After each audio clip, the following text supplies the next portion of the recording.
नमस्कार श्री स्वामी समर्थ।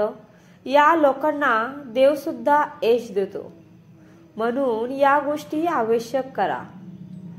आपल्या मनातील गोष्ट कोणालाही बोलून दाखवू नका, फक्त काम करत राहा। स्वतःचे काम स्वतःच करायला शिका। दुसऱ्याच्या कामामध्ये उगाचच लुडबुड करून आपला अनमोल वेळ वायाला घालवू नका। सर्वांसोबत आनंद साधा, कारण की प्रत्येक माणसाचा अनुभव हा वेगवेगळा असतो आणि त्यातून आपल्याला बरंच काही शिकायलाही मिळतं। आपले प्रत्येक काम वेळेनुसार पूर्ण करा। रिकामा वेळेचा सुद्धा पूर्णपणे उपयोग करून घ्या।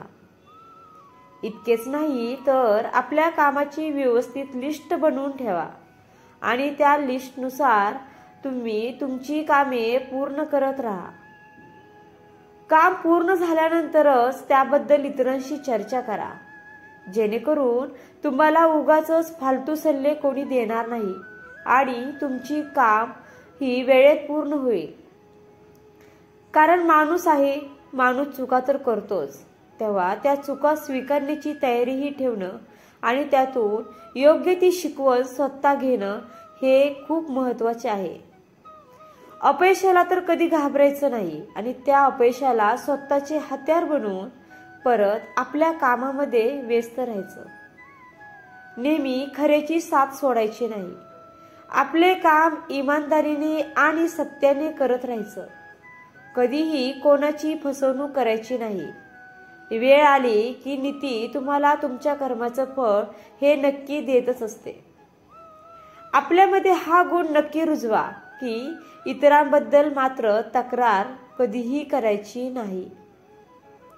आपली लोकांमध्ये एक ओळख बनवायची की आपले काम भलं आणि आपण भलं।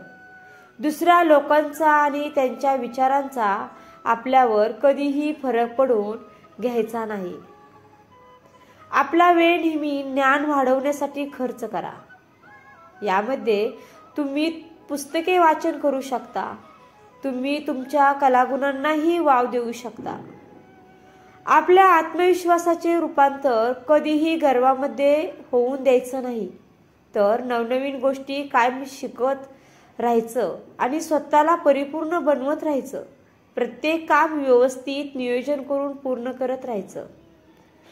कधीतरी स्वतःला एकांतात ठेवा, यामुळे आपले जे प्लॅनिंग आहे त्या प्लॅनिंगनुसार आपण कार्य करत राहतो आणि आपल्या ध्येयाची सतत आपल्याला आठवणही होत राहते आणि आपण आपल्या ध्येयापासून विचलित होत नाही।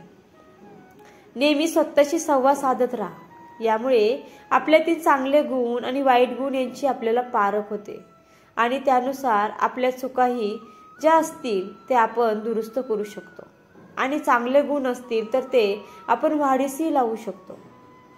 भविष्य काळाचा विचार करून वर्तमान काळात मात्र नक्की जगा, यामुळे जीवन खूप आनंदी होईल। नेहमी इतरांच्या अनुभवावरून शिकत राहा, कारण प्रत्येक गोष्टीचा अनुभव घेत राहिलात ना तर आयुष्य अपुरे पडेल। चुकांमधून शिकत राहा। एकदा केलेली चूक पुन्हा पुन्हा करू नका। जर या गोष्टी तुम्ही केल्या तर तुम्हाला यशस्वी होण्यापासून कोणीही रोखू शकत नाही। धन्यवाद। श्री स्वामी समर्थ। व्हिडिओ तुम्हाला आवडला असेल तर व्हिडिओला लाईक, शेअर आणि सबस्क्राईब करायला विसरू नका।